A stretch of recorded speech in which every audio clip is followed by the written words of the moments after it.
আওয়ামী লীগ নিষিদ্ধের দাবিতে শাহবাগে অবস্থান নিয়েছে আন্দোলনকারীরা। সেখানে রয়েছেন আমাদের সহকর্মী আরাফাত রহমান।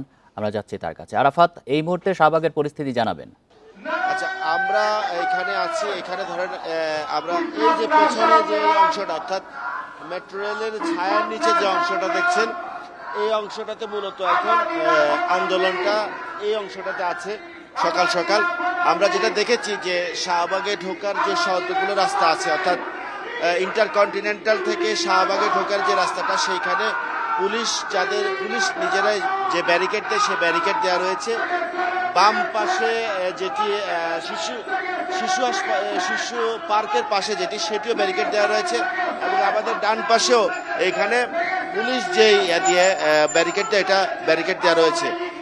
এখানে এখন আছে হচ্ছে মূলত তিনটি সংগঠন। একটি সংগঠন হচ্ছে হেফাজতে ইসলাম, জমিয়াতুল উলামা ইসলাম এবং ইসলামী ছাত্র শিবিরের কথা বলছে। সকাল থেকে এখানে যেই দাবিটি করা হচ্ছে যে আগামী ঈদ, অর্থাৎ কোরবানির ঈদের আগে এটিএম আজহারুল ইসলামকে মুক্তি দিতে হবে।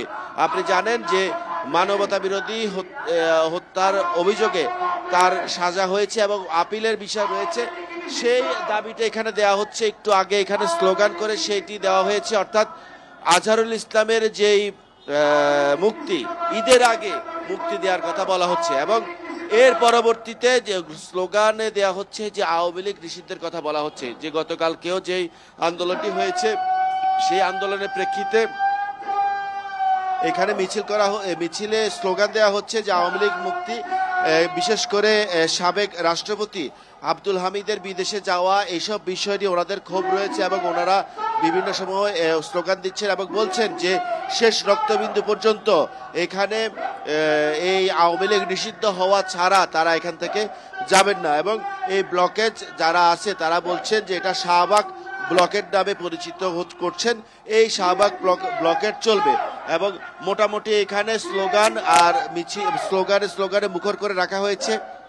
তবে এই যে ব্লকেট রয়েছে, শাহবাগ মোড়টা কোনোভাবেই পাস করা যাচ্ছে না। শুধুমাত্র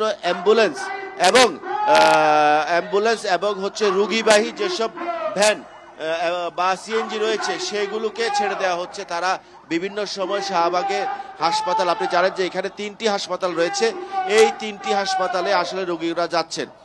তবে এই মূল সড়কটি, অর্থাৎ শাহবাগ মোড়টি বন্ধ হওয়ার কারণে আশেপাশে যানজটের বেশ কঠিন যানজটের তৈরি হয়ে গেছে সকালেই, এবং দিন বাড়তে বাড়তে এটি আরো বাড়বে বলে আমাদের মনে হচ্ছে।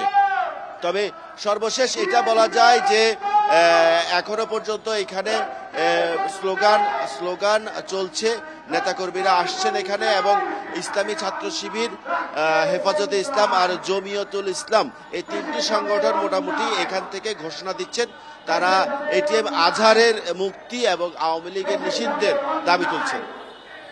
শাহবাগ থেকে জানাচ্ছেন সহকর্মী আরাফাতুর রহমান।